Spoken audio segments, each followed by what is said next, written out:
చిన్నైనా పెద్దైనా ఆర్టిస్టే, టెక్నీషియనే. 24 క్రాఫ్ట్లో ఏ ఒక్క క్రాఫ్ట్ పని చేయకపోయినా తెర మీద తలకాయలు సదరంగా కనిపించవు. పూరి జగన్నాథ్ గారికి మీకు ఎవ్వరు తెలియని నిజం అవుతుంది.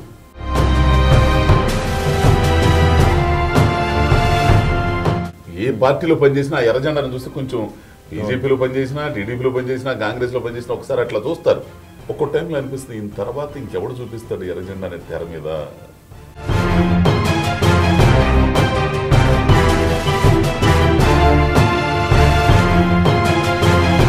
ఆకలి చుట్టూనే తిరిగింది ప్రతి కథ కూడా. కెమెరా ముందు కంటే కెమెరా వెనక నటించాలనే విషయం తెలుసుకోవడం, నవ్వుతూనే మనల్ని చంపేసేవాళ్ళు ఉన్నారు.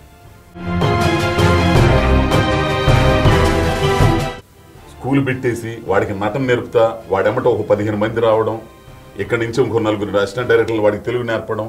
సో నువ్వు సాహిత్యం చదవకుండా, జీవితాన్ని చదవకుండా డైరెక్టర్ కాలేవు, నటుడు కాలేవు.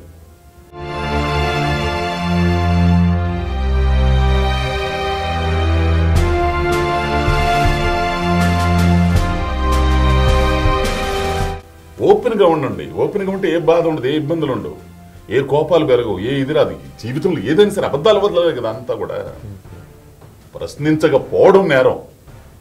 పెట్టుబడి పెట్టిన ప్రొడ్యూసర్ బతకడు.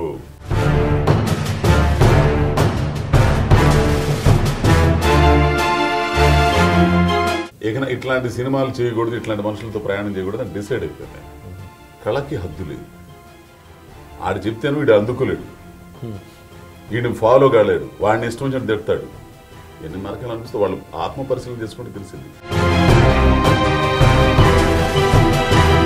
బాంబేలో అద్భుతమైనట్లు ఉన్నారు, తమిళ్లో ఉన్నారు, మలయాళంలో ఉన్నారు, అద్భుతమైనట్లు ఉన్నారు. వాళ్ళని తీసుకురండి. ఇక్కడికి వచ్చి 6 ప్యాక్ చేసుకుని ఇంత చేసుకుని ఏంది, నువ్వు భాషలు తెలియకుండా, భాషలో ఉన్న భావం తెలియకుండా నువ్వేం నటించగలవండి? ఏది ABCD ABCDF XYZ.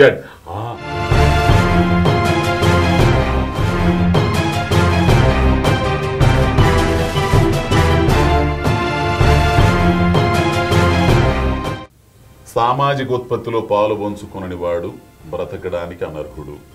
ఏదో ఎర్రగా బుర్రగా ఉండడంలే, వాళ్ళకంటే మనం ఇదే, ఆడి స్టెప్లే కదా, డ్యాన్స్లే కదా. ఒక కళగనాలంటే కొన్ని కోట్ల మంది, లక్షల మంది చేత వాళ్ళ పనులు మానుకొని 1 గంటన్నర సేపు నిలబెట్టాలా. అది వేషం అయిపోయినా పర్లేదు.